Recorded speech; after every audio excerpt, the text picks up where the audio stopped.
The American observer crouched in his position on the ridge overlooking Tanapag Plain. Dawn approached slowly on July 7, 1944. Through the humid darkness of northern Saipan, something moved that defied all logic of modern combat. Corporal James Wieland adjusted his field glasses. What he saw through the lenses shouldn't exist anymore. Not in 1944. Not against an enemy armed with coordinated artillery systems that could deliver mathematical death with industrial precision. Thousands of Japanese soldiers were forming up in the valley below. Bayonets glinted in the pre-dawn darkness. Officers raised ceremonial swords above their heads. Behind them came the wounded.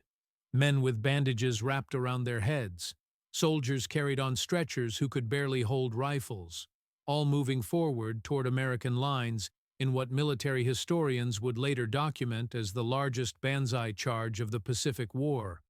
The mathematics were about to become brutally clear. Wieland's pencil moved across damp paper. His coordinates would trigger a response that demonstrated the vast gulf between Japanese military tradition and American industrial warfare. Grid 164 to 223 estimated 4,000 plus approaching. Request all available batteries. This is not a probe. What the Japanese commanders didn't understand was the nature of their enemy's fire control system. 23 miles of American artillery tubes swung toward the coordinates Wieland had transmitted. The guns included 155mm howitzers that could punch through concrete bunkers. Long-range 155mm cannons capable of reaching targets 15 miles away. Shorter-range 81mm mortars that could drop shells with pinpoint accuracy. Naval guns from battleships and cruisers offshore added their weight to the coming barrage. The Americans had created something unprecedented in warfare. A fire control system that could coordinate hundreds of guns to deliver simultaneous impact on a single target. The explosive power concentrated on that map grid would exceed what entire armies possessed just decades earlier. The Japanese military doctrine driving this charge had evolved from tactical innovation to strategic delusion. Gyokusai meant shattering like a jewel.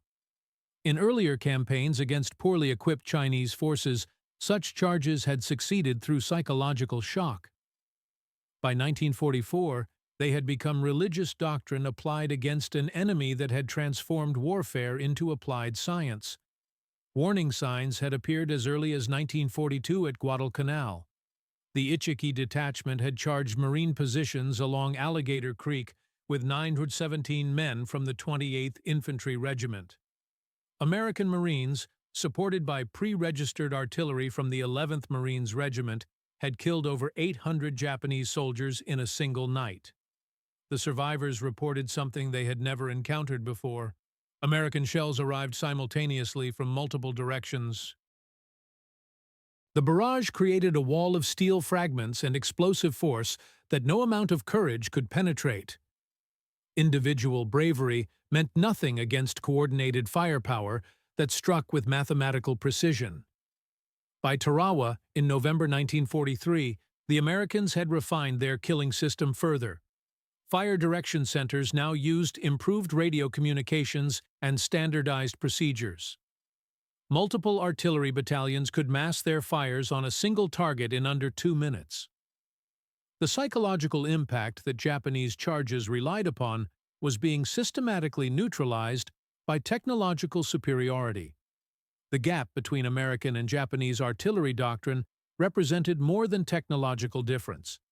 It was the chasm between industrial might and warrior mythology. While Japanese artillery still depended on direct observation and individual battery fire, the Americans had created an integrated system that seemed like science fiction to military theorists from just a decade earlier. The American Fire Direction Center of 1944 was a marvel of applied mathematics and coordinated communication. Artillery officers used graphical firing tables that eliminated complex calculations. Slide rules and plotting boards allowed them to account for air temperature, wind speed, barrel wear, powder temperature, and even the rotation of the Earth itself. A properly trained FDC crew could compute firing solutions for multiple batteries within 60 seconds. The system represented the industrialization of death. Major David Little, commanding the 3rd Battalion 10th Marines on Saipan, would later describe the process in his official after-action report. Forward observers accompanied every infantry company. Radio and wire communications connected them directly to our Fire Direction Center. When they requested fire support, we plotted the target coordinates on our firing chart. Firing data for each battery was calculated based on their precise surveyed positions. Within 90 seconds of the initial call, rounds were airborne from multiple batteries. All shells were timed to impact the target simultaneously. The Japanese possessed nothing comparable to this system. Their artillery doctrine remained based on French World War I methods. Individual batteries operated independently. Communication relied on runners carrying written messages or signal flags that enemy observers could easily spot. Forward observers, when they existed at all, had no radio communications with their gun batteries. A Japanese artillery battery might require 15 minutes to engage a target that American gunners could hit in 90 seconds. The disparity would prove fatal on Saipan. By July 6, 1944, Lieutenant General Yoshitsugu Saito's forces occupied a hopeless position. American forces had compressed his remaining troops into a pocket in northern Saipan barely 3 miles wide. The 2nd and 4th Marine Divisions, along with the 27th Infantry Division, had surrounded them on 3 sides. The ocean blocked any retreat. Of the original 32,000 Japanese soldiers and sailors who had defended the island, fewer than 5,000 remained capable of combat. Many were wounded. All were running short of ammunition, food, and water. American forces controlled all the high ground and had established overlapping fields of fire that made any movement deadly. General Sato's final order, discovered on his body after the battle, revealed his state of mind. Whether we attack or whether we stay where we are, there is only death. However, in death, there is life. We must utilize this opportunity to exalt true Japanese manhood. I will advance with those who remain to deliver another blow to the American devils. The preparation for Gyokusai consumed July 6th. Every able-bodied soldier, sailor, and Marine was organized into assault units. The walking wounded were placed in follow-up waves behind the healthy troops. Civilian Japanese, including women and teenagers, received bamboo spears and orders to follow the soldiers. Those too wounded to walk were given grenades and told to detonate themselves when American troops passed their positions. The Americans sensed something was building in the Japanese lines. Intelligence officer Major James Cogswell had intercepted fragmentary Japanese communications suggesting a final attack was planned. More significantly, Japanese artillery had gone completely silent, suggesting they were conserving ammunition for a massive barrage to support their assault. Forward observers reported unusual movement in Japanese positions after dark. Groups of soldiers were moving toward assembly areas, the sound of equipment being positioned carried across the valley. Even the night sounds seemed different, more tense, more purposeful. Lieutenant Colonel Justice Chambers commanded the 3rd Battalion 25th Marines in the sector where the Japanese were most likely to attack. His positioning of troops that evening reflected hard-won experience from previous battles.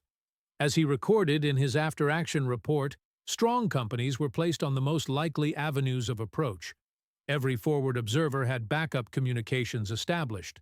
The artillery liaison officer was told to have every battery on the island ready for immediate fire missions. Everyone felt it in the air. Tonight would be different from the usual probing attacks and infiltration attempts.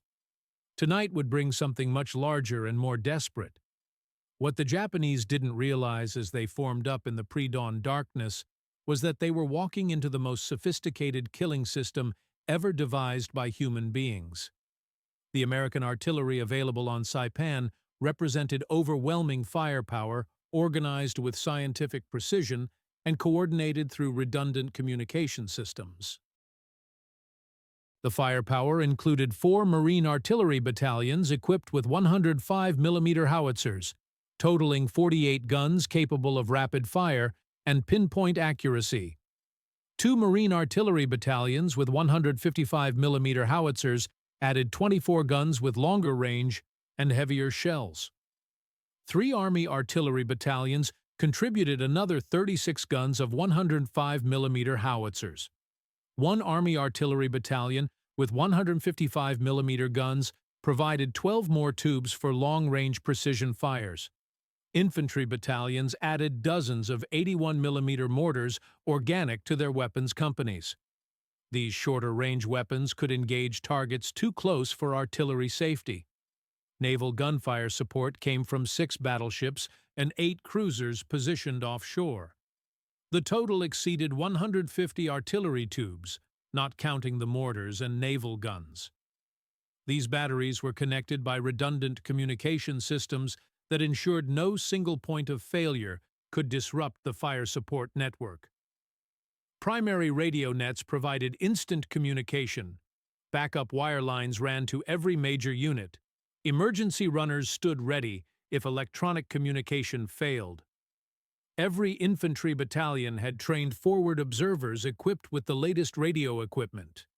Every battery had surveyed its position to within inches using precision instruments. Every gun had registered on pre-planned targets throughout their sector of fire. The entire system could mass fire on a single target or engage multiple targets simultaneously without confusion or delay. Colonel Louis Metzger commanded the 10th Marines Artillery Regiment and had spent 3 weeks perfecting the fire plan for exactly this scenario. His operations officer, Major Thomas Warnham, had divided the entire island into numbered squares on a master grid map. Each battery had pre-calculated firing data for every square in their assigned sector. When a forward observer called for fire on grid 164-223, every battery commander already knew the range, deflection, and charge needed to hit that target. No calculations were required. No delays occurred. The mathematics of destruction had been prepared in advance. At exactly 445 hours on July 7, 1944, approximately 4,000 Japanese soldiers and armed civilians began their advance across Tanapag Plain. The National World War II Museum's detailed account, based on official Marine Corps records and Japanese sources, confirms this as the largest banzai charge of the Pacific War. Leading elements included remnants of the 136th Infantry Regiment from the 43rd Division. Naval personnel from the destroyed Saipan Naval Base marched alongside them. Aviation mechanics who had received only basic rifle training clutched unfamiliar weapons. The wounded hobbled forward on crutches, bandages visible in the growing light, determined to die with honor rather than surrender. The advancing Japanese moved through the Tanapag Plain Valley toward a 500-yard gap between the 1st and 2nd Battalions of the 105th Infantry Regiment, 27th Infantry Division. As they advanced across the open ground, they began their traditional battle cries, "Banzai! Banzai! Banzai!" The sound of thousands of voices echoing off the valley walls created an otherworldly effect. Even veteran Marines who had heard these cries before felt chills run down their spines. The volume was unprecedented. The desperation was audible. Corporal Wieland, hidden in his observation post on the ridge overlooking the valley, was already transmitting coordinates to the Fire Direction Center. Fire mission, grid 164-223. Enemy infantry in the open. Estimated regiment strength, moving south. Request immediate suppression. The response came back within seconds from the 10th Marines Fire Direction Center. Roger, grid 164-223. Time on target, all available batteries. Splash in 90 seconds. What happened next demonstrated the product of 2 years of American refinement in the art of coordinated fires. Within the Fire Direction Center, a choreographed dance of calculation and communication began immediately. The target grid was plotted on the master chart using precise instruments. Distance and direction from each battery were measured and verified. corrections for current weather conditions were applied to ensure accuracy. Wind speed and direction at various altitudes affected shell trajectory. Temperature affected powder burn rates. Humidity influenced air density. All these factors were incorporated into the firing solution. Time on target missions represented the pinnacle of artillery coordination. Instead of batteries firing when ready, which created a rolling barrage that gave enemies time to take cover, every battery calculated exactly when to fire so their shells would arrive at precisely the same moment. Batteries positioned farther from the target fired first. Those positioned closer fired later. The mathematics ensured that dozens or even hundreds of shells would suddenly materialize out of the sky simultaneously, giving absolutely no warning to troops caught in the target area. At exactly 0447 hours, the sky above the advancing Japanese formation erupted in coordinated destruction. The official Marine Corps history records that the initial barrage included shells from 12 artillery battalions plus naval gunfire support from ships positioned offshore. The effect on the densely packed Japanese formation was catastrophic and immediate. Bodies disappeared in clouds of smoke, dust, and flying steel fragments.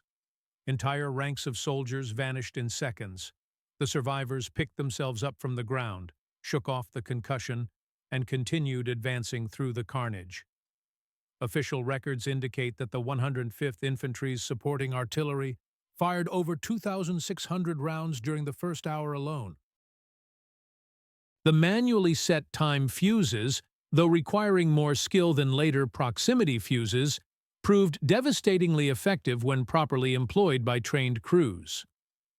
Artillery crews had spent days perfecting their fuse-cutting techniques. Some had reduced the process to mere seconds.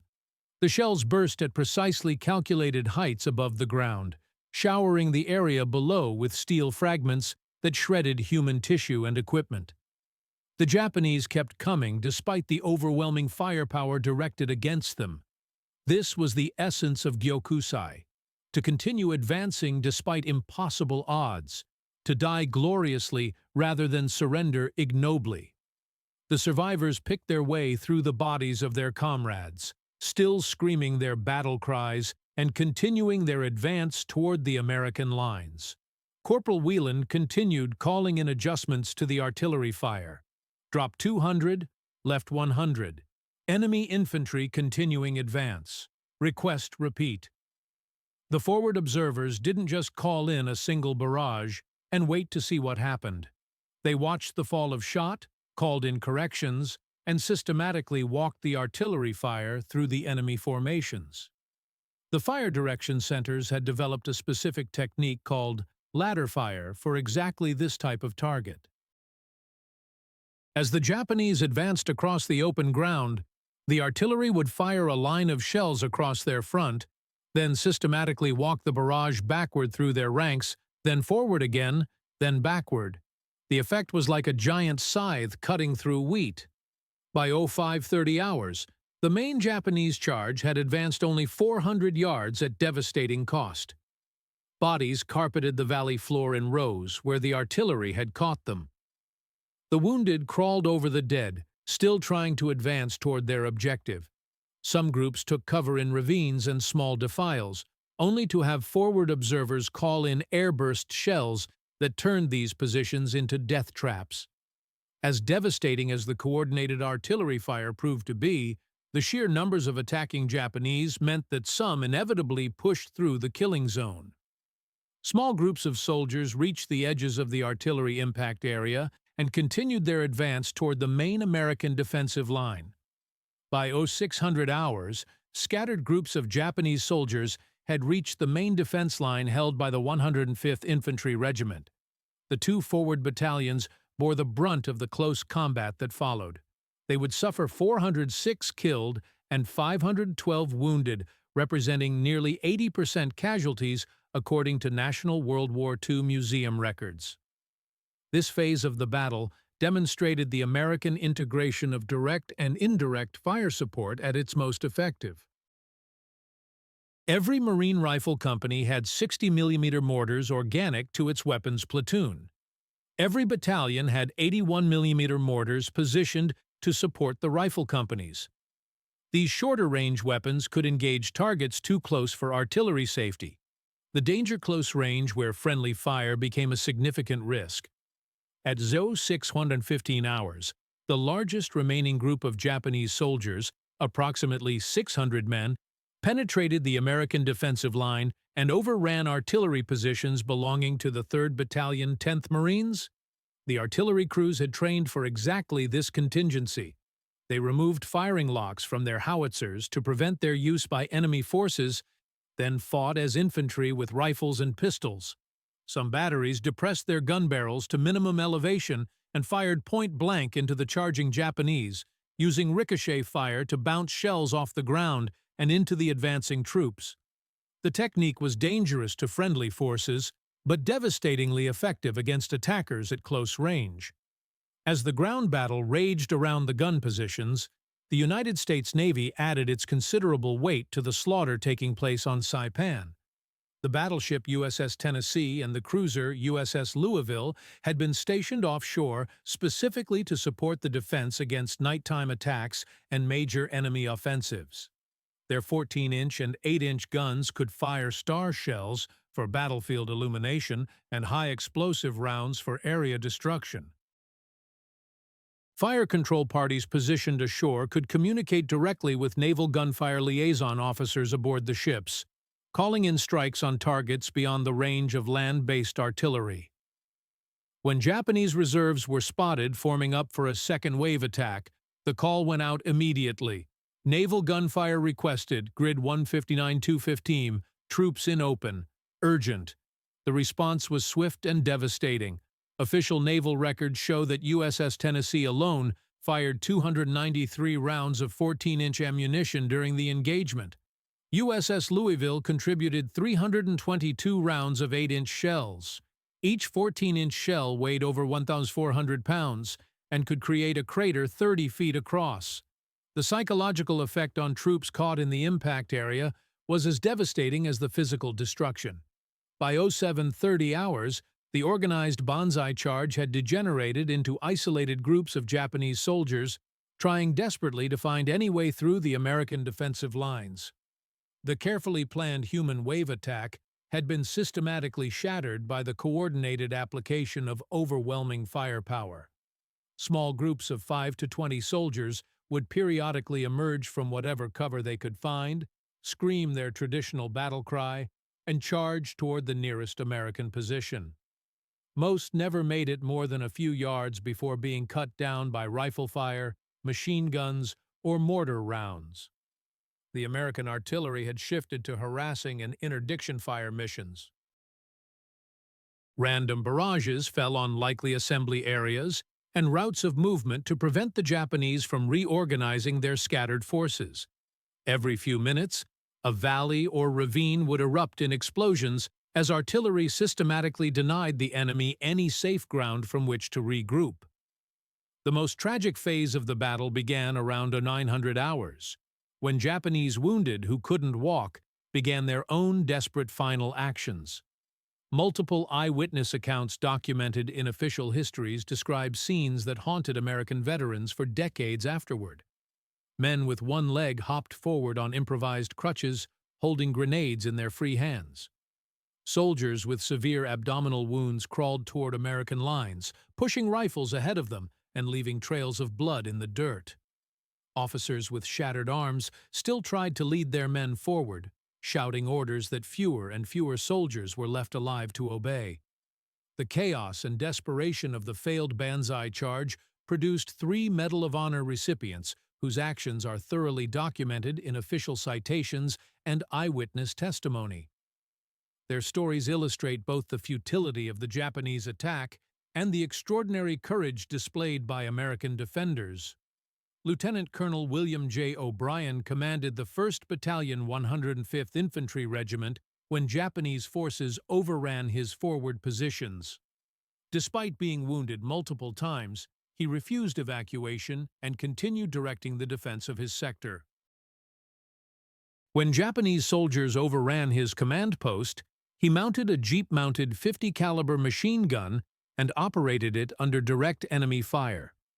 After expending all machine gun ammunition, O'Brien fought with two .45 caliber pistols until he was killed. His body was found surrounded by at least 30 dead Japanese soldiers. His Medal of Honor citation, signed by President Truman on May 27, 1945, details his conspicuous gallantry and intrepidity at the risk of his life above and beyond the call of duty. Private First Class Thomas A. Baker served with Company A, 105th Infantry Regiment, when the Japanese attack struck his position. He destroyed a Japanese strongpoint with a bazooka, then fought off multiple enemy attacks, personally killing at least 24 Japanese soldiers with rifle fire and grenades. Severely wounded and unable to walk, Baker refused evacuation by his fellow soldiers.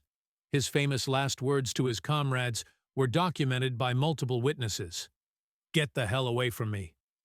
When his position was recaptured hours later, Baker was found dead, propped against a tree with an empty .45 pistol in his hand and 8 dead Japanese soldiers arranged in a semicircle around his final position. His Medal of Honor was awarded posthumously on May 9, 1945. Captain Benjamin L. Salomon served as battalion surgeon for the 2nd Battalion 105th Infantry Regiment. He was treating wounded American soldiers in his aid station when Japanese soldiers entered the position during their attack. Military medical personnel were supposed to be non-combatants under the Geneva Convention, but Salomon had no choice but to defend his patients. He killed 4 Japanese soldiers with his rifle, then ordered the wounded evacuated while he covered their withdrawal with a captured machine gun. His body was found slumped over the weapon with 98 confirmed dead Japanese soldiers in front of his position. Medical examination revealed that Salomon had suffered 76 bullet wounds and 24 bayonet wounds while defending his patients.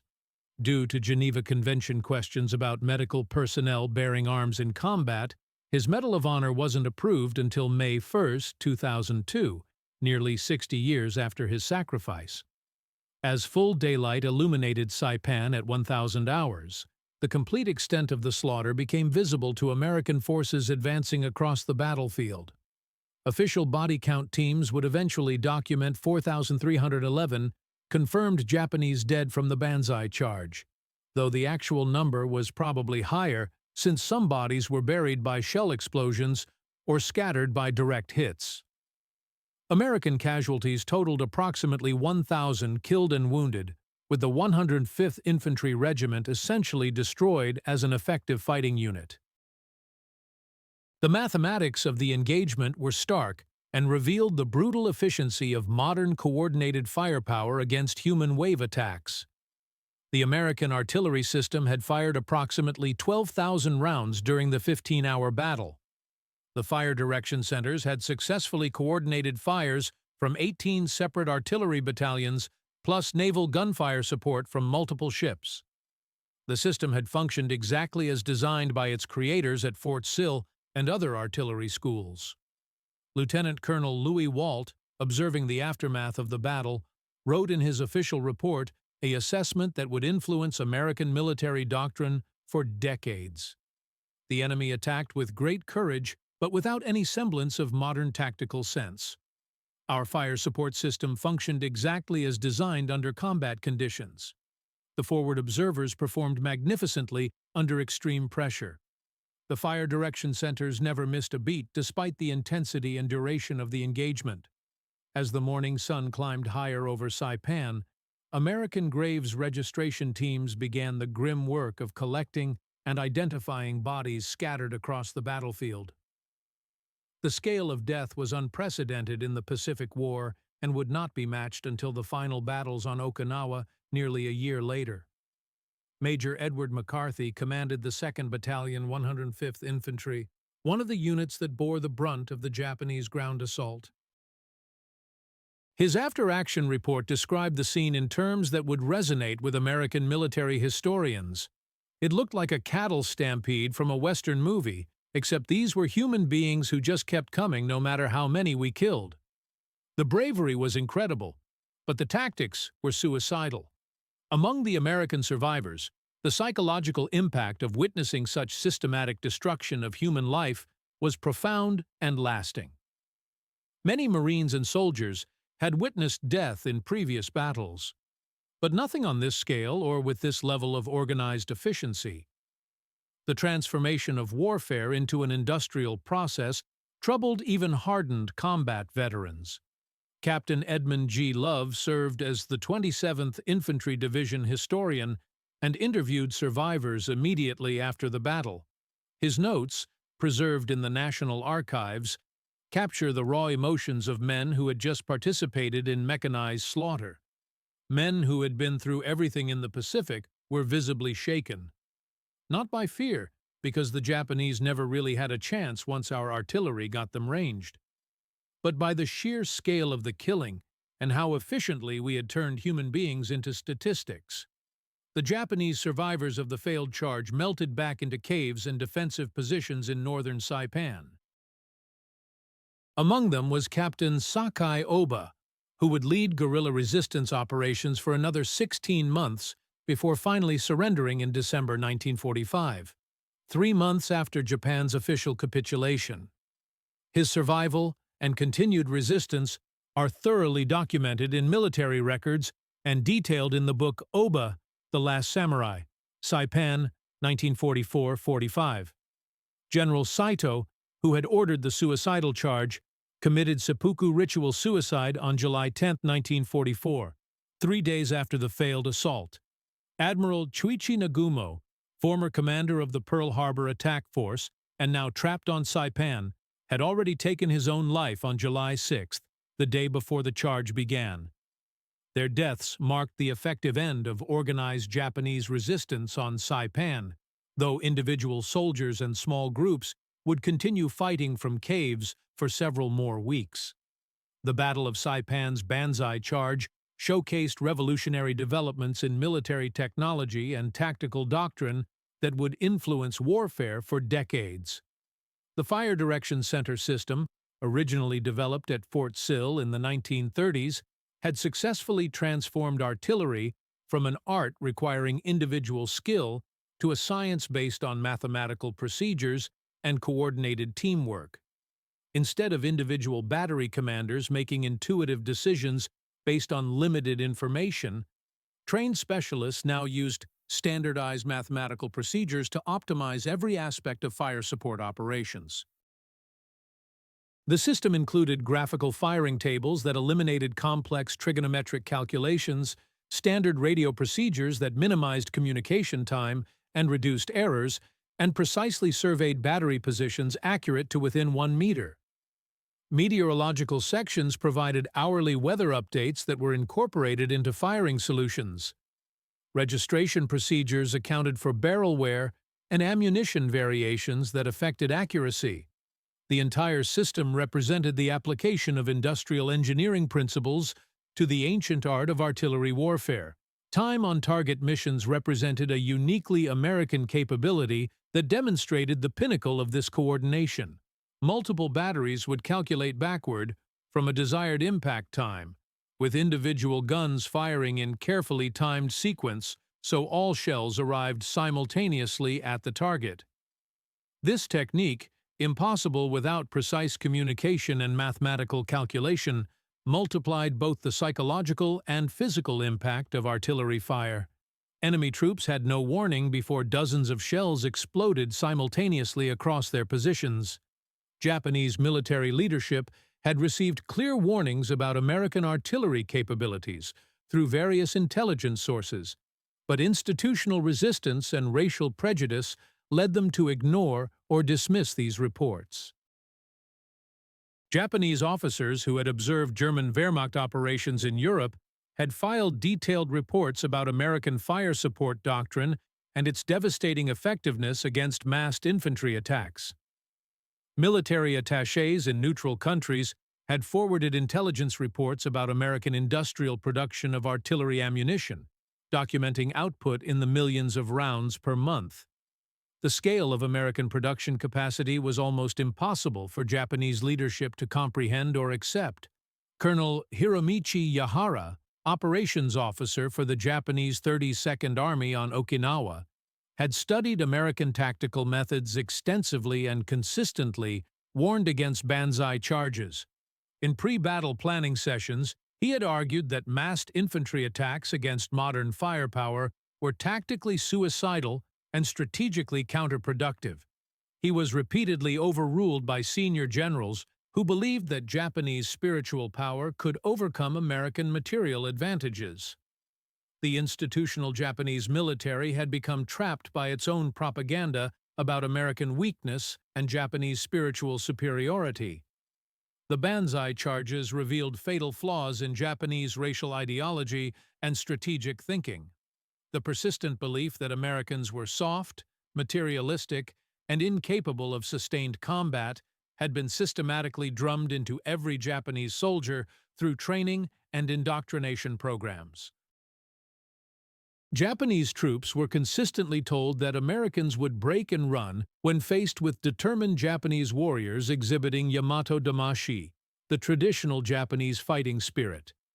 This racial stereotyping cut both ways and influenced tactical decisions throughout the Pacific War. American forces, initially terrified by banzai charges in early Pacific battles, had by 1944 come to see them as evidence of Japanese tactical irrationality rather than evidence of superior fighting spirit. The charges actually reinforced American stereotypes about Japanese fanaticism that would influence strategic decisions, including the eventual use of atomic weapons against Japanese cities. The American response to banzai charges reflected both tactical wisdom gained through combat experience and fundamental cultural differences in approaching warfare. Americans consistently approached war as a technical problem to be solved through superior technology, better organization, and overwhelming material resources. Japanese military culture approached warfare as a test of spiritual strength and moral character, where material factors were secondary to willpower and dedication. When these two fundamentally different philosophies collided in actual combat, superior technology and organization always prevailed over individual courage and spiritual dedication. The Saipan Banzai Charge represented the culmination of 2 years of American learning, adaptation, and systematic improvement in anti-banzai tactics. In early 1942, American forces had been repeatedly caught off guard by Japanese human wave tactics and had suffered significant casualties before developing effective countermeasures. By mid-1944, American military units had developed specific counter-doctrines that systematically turned traditional Japanese tactical strengths into fatal weaknesses. The evolution of American tactical thinking was carefully documented in after-action reports from major Pacific battles. Guadalcanal, August 1942. Enemy night attacks achieved initial success through surprise and aggressive tactics. Recommend improved night defensive procedures and better coordination with supporting arms. New Georgia, July 1943. Coordinated defensive fires successfully broke up most enemy charges before they reached our main line of resistance. Units with pre-registered artillery support suffered minimal casualties compared to those without fire support. Tarawa, November 1943. Time on target missions proved highly effective against massed enemy troops in open terrain. Recommend all forward observers receive comprehensive training in TOT procedures and coordination techniques. Saipan, July 1944. Enemy banzai attack completely destroyed by coordinated application of all available fires. No significant changes to current doctrine recommended. American combat troops who had initially been psychologically unnerved by screaming Japanese soldiers charging with fixed bayonets had systematically learned to see these attacks as opportunities for destruction rather than serious tactical threats. The transformation in American attitudes reflected both combat experience and growing confidence in their fire support systems. The Japanese decision to launch the massive banzai charge on Saipan represented a catastrophic failure of military leadership at the highest levels. General Saito clearly understood that the attack would fail militarily, as evidenced by his final messages and personal preparations for suicide. His written orders indicate that he viewed the charge primarily as a death ritual, designed to preserve Japanese honor rather than a military operation with achievable tactical objectives. The disconnect between tactical reality and cultural expectations proved fatal to thousands of Japanese soldiers. Lieutenant General Holland Smith, commanding general of V Amphibious Corps, analyzed the Japanese decision in his post-war memoir with characteristic bluntness. From a purely military standpoint, the Banzai charge was completely insane. The Japanese had excellent defensive positions in northern Saipan's caves and ravines that would have been extremely difficult to assault. They could have conducted a systematic fighting withdrawal that would have cost us thousands of additional casualties and bought valuable time for their homeland defense preparations. Instead, they voluntarily came out into open terrain, where our firepower advantage was absolute and overwhelming. The Japanese military's institutional inability to adapt to the realities of modern firepower stemmed from cultural and organizational factors that consistently prioritize spiritual values over material considerations. Officers who suggested defensive tactics or strategic withdrawals were systematically labeled as cowards and removed from positions of responsibility. The result was tactical suicide repeated on a massive scale throughout the Pacific War, with each repetition providing American forces with additional opportunities to refine their killing systems, while Japanese forces learned nothing from their repeated failures. The American artillery system that destroyed the Saipan Banzai charge incorporated multiple technological innovations that had been developed and integrated during the early years of World War II. Each component represented significant advances over pre-war capabilities and contributed to the overall effectiveness of the coordinated fire support system. Radio communications equipment included the SCR-300 and SCR-6110 FM radios used by forward observers to provide clear, static-free communications even in the electromagnetic chaos of intensive combat operations. With effective ranges of 3 to 5 miles, these radios allowed observers to communicate simultaneously with multiple fire direction centers and coordinate complex fire missions in real time. Survey equipment used by American artillery units included the latest precision instruments to establish battery positions with unprecedented accuracy. All battery positions were tied into a common grid system that allowed any observer to call for fire from any battery without requiring complex coordinate conversions or mathematical calculations.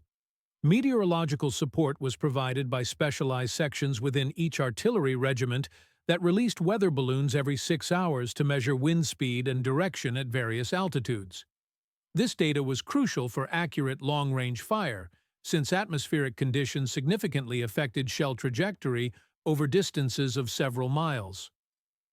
Fire control instruments included the M7 graphical firing table and M10 plotting board that allowed fire direction centers to track multiple targets and friendly unit positions simultaneously. These instruments enabled FDC operators to solve complex firing problems in seconds rather than the minutes required by previous calculation methods. The destruction of the Saipan Banzai charge had immediate strategic implications that extended far beyond the tactical situation on the island itself. When reports reached Tokyo that over 4,000 Japanese soldiers had died in a single coordinated attack with minimal American casualties, the news contributed directly to the fall of Prime Minister Hideki Tojo's government on July 18, 1944.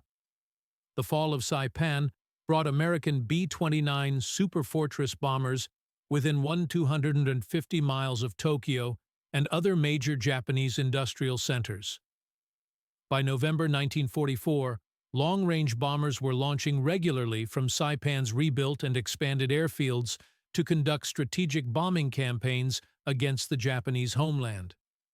Admiral Osami Nagano would later state in post-war interrogations that Japan's war was effectively lost with the fall of Saipan, since American bomber bases there made continued Japanese industrial production impossible to sustain under constant air attack. Despite the overwhelming evidence of futility demonstrated at Saipan, Japanese military forces would continue to launch similarly suicidal banzai charges at Guam, Tinian, Palaleu, Iwo Jima, and Okinawa. Each attack ended in similar slaughter, with minimal American casualties, yet the Japanese military leadership's institutional inability to learn from repeated failures continued to cost hundreds of thousands of lives. 9 months after Saipan, at Okinawa in May 1945, the final evolution of American counter-banzai tactics was displayed with even more devastating results. When the Japanese 32nd Army launched its desperate May 4th counteroffensive, American responses had become even more refined and efficient than at Saipan. The May 4th counteroffensive involved approximately 5,000 Japanese soldiers attacking American defensive positions across multiple sectors of the Okinawa battlefield. Within 6 hours of the initial attack, 4,500 Japanese soldiers were confirmed dead. American casualties totaled 335 killed and wounded, representing a kill ratio of nearly 15-1, that demonstrated the absolute dominance of coordinated firepower over human wave attacks. By Okinawa, American artillery units had incorporated additional improvements, including white phosphorus shells for target marking and psychological effect, better integration between Marine and Army artillery units operating in the same sectors, and continuous wave radar systems for tracking enemy movement during nighttime operations.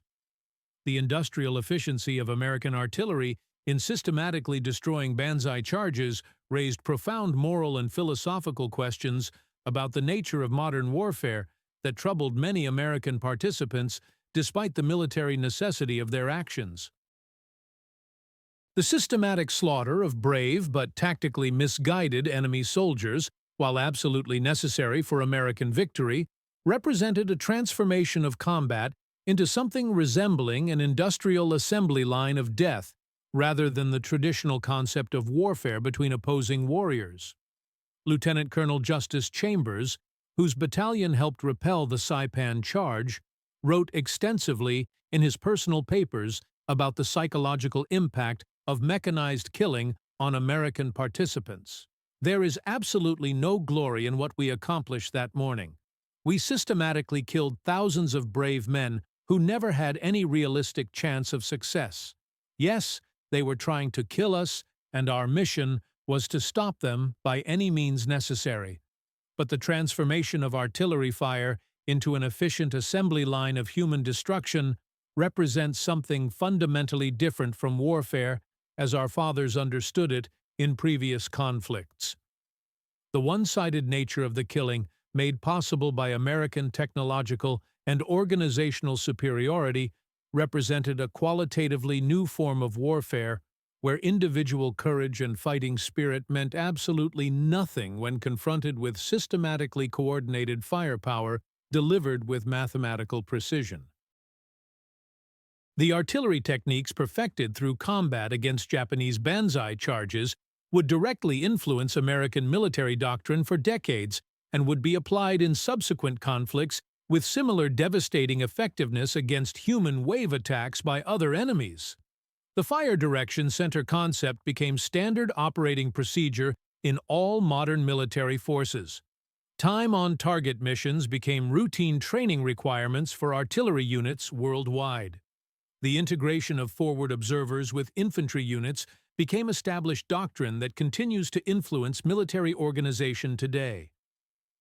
5 years later, during the Korean War, American forces would use virtually identical techniques to destroy Chinese and North Korean human wave attacks with similar efficiency. At the Battle of Cheopyeong-ni in February 1951, coordinated American artillery fire destroyed an entire Chinese division attempting nighttime assault tactics.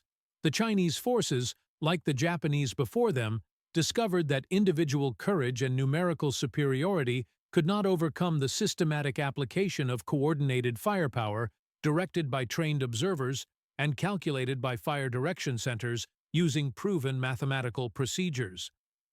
The Vietnam War saw further technological refinements, including computer-assisted fire control calculations and helicopter-transported forward observers, but the fundamental tactical concepts remained unchanged from those proven at Saipan. The 1991 Gulf War showcased GPS-guided artillery shells and satellite communications, but still employed the basic coordination principles developed against Japanese banzai charges. Decades after the battle, American veterans of Saipan gathered for commemorative events to remember that terrible morning and reflect on their experiences. At the 50th anniversary commemoration in 1994, elderly survivors shared their memories with historians and younger generations of Americans. Arthur Robinson, who had served as a private with the 105th Infantry and survived the ground assault phase of the battle, recalled the emotional complexity of the experience. "You have to understand the situation from our perspective. We didn't want to kill them all, but they just kept coming at us, wave after wave, no matter how many we killed. Our artillery just systematically cut them down like wheat before a harvester. It was absolutely horrible to witness, but we had no choice in the matter. What else could we have done?" The mechanical efficiency of the killing process haunted many participants for the rest of their lives. They had achieved victory not through superior individual courage or fighting skill, but through superior systems, better technology, and overwhelming firepower, coordinated with mathematical precision. It represented victory without glory, military success without personal satisfaction, effectiveness without honor in the traditional sense that previous generations of American warriors would have understood. The destruction of the Japanese banzai charge on Saipan represented the definitive collision between two completely incompatible military philosophies that had developed along separate paths during the early 20th century. The Japanese military philosophy emphasized spiritual strength, individual willingness to die for the emperor, and the belief that these moral factors could overcome any material disadvantage when applied with sufficient dedication and sacrifice.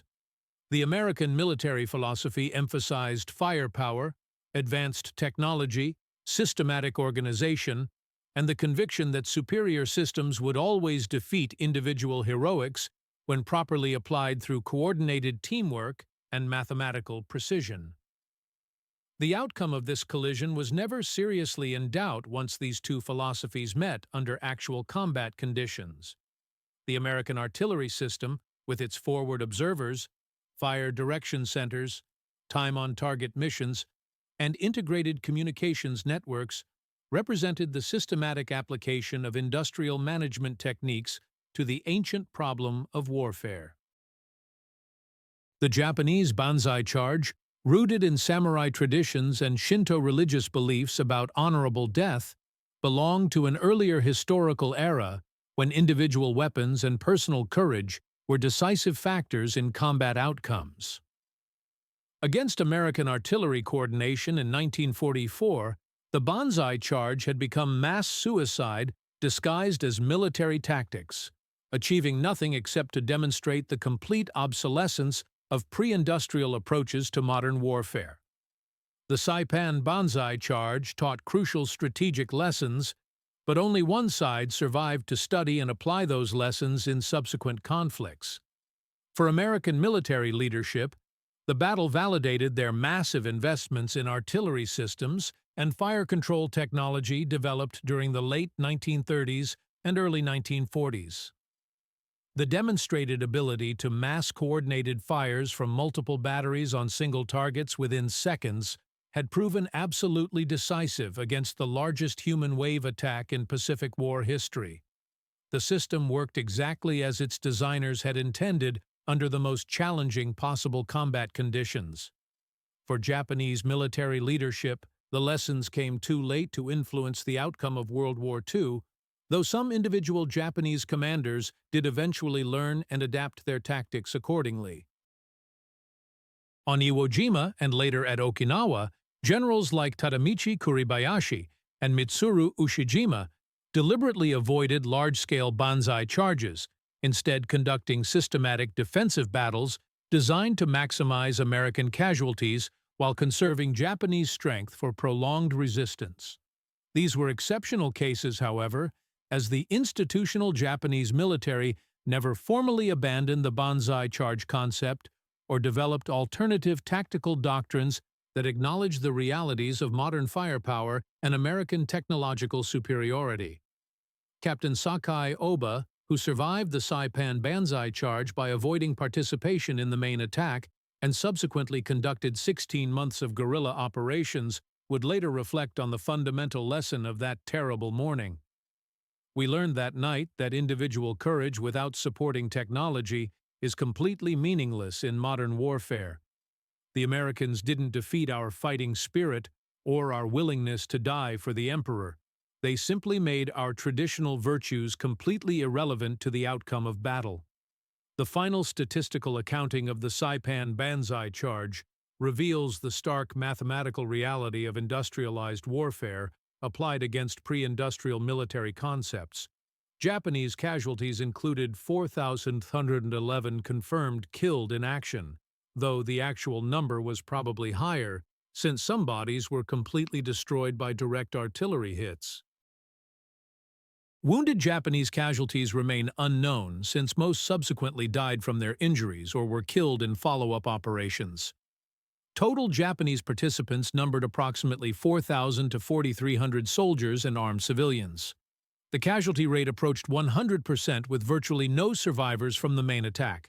American casualties included 406 killed and 512 wounded from the 1st and 2nd Battalions of the 105th Infantry Regiment that bore the brunt of the ground assault. The 3rd Battalion, 10th Marines, suffered 127 additional casualties defending their artillery positions.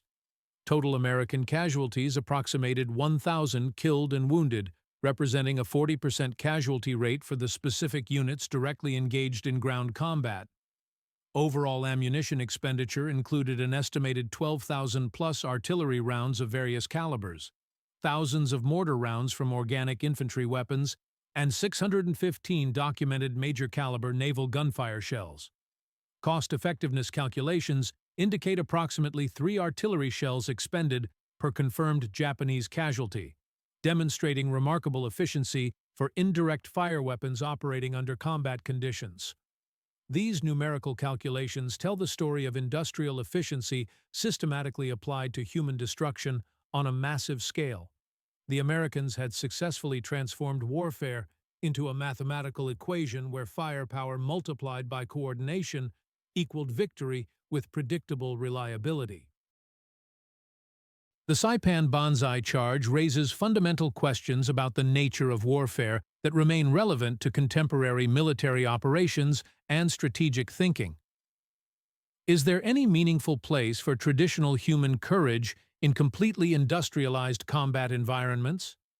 Can advanced technology completely negate the human element in warfare, or do human factors retain some residual importance even in the most technology-intensive conflicts?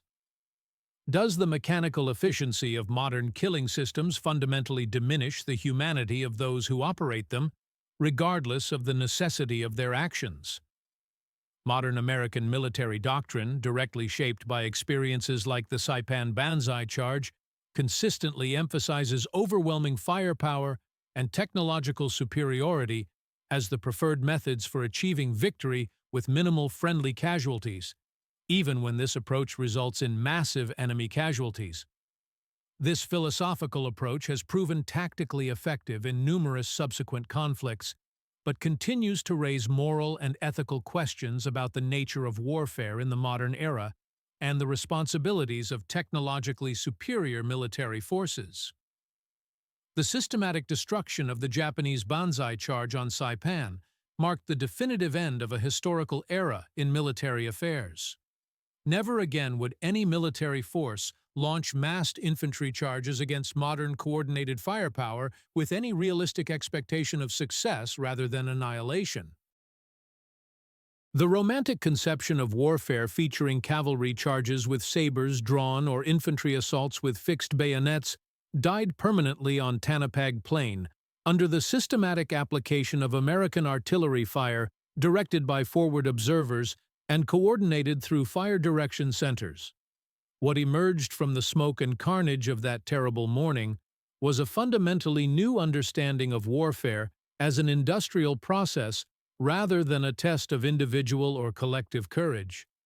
Future military victories would belong not to the most courageous combatants, but to those military organizations with the most advanced systems for fire control, communication networks, and logistical support.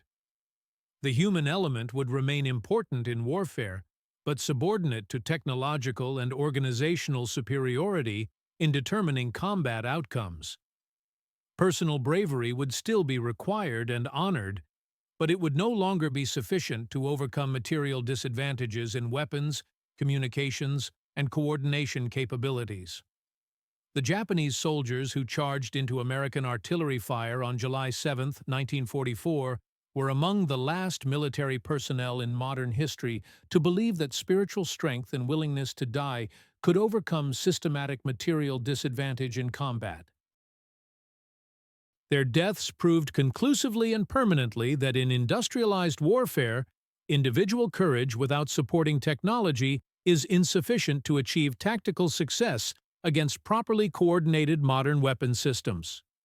The American artillery system that systematically destroyed the Banzai Charge represented the future of military operations, coordinated, mathematically calculated, and devastatingly efficient in converting human targets into statistical casualties through the application of superior technology and organization. The 4,311 Japanese soldiers who died in the charge displayed extraordinary individual and collective courage under the most difficult possible circumstances. They deserved far better leadership than commanders who sent them to certain death in a tactically meaningless gesture that accomplished nothing except demonstrating the complete obsolescence of their military doctrine. Their sacrifice stands as a permanent warning about the dangers of ideological thinking in military affairs and the fatal consequences of refusing to adapt traditional concepts to modern realities. In contemporary warfare, courage alone will never be sufficient to overcome superior technology, better organization, and overwhelming firepower properly coordinated through advanced communications and fire control systems. The age of the glorious charge ended forever on Saipan, systematically killed by American artillery that had transformed warfare from an art into applied mathematics, and mathematics into precisely calculated mass death. The Banzai Charge was not merely defeated by American firepower coordination. More significantly, the entire concept of the Banzai Charge was intellectually destroyed, permanently revealed as a romantic anachronism completely unsuited to the realities of industrial warfare. In that valley of death on northern Saipan, traditional courage confronted systematic coordination, spiritual determination met technological systems, and military tradition encountered scientific innovation. Technology emerged victorious, as it always does when properly organized and competently applied.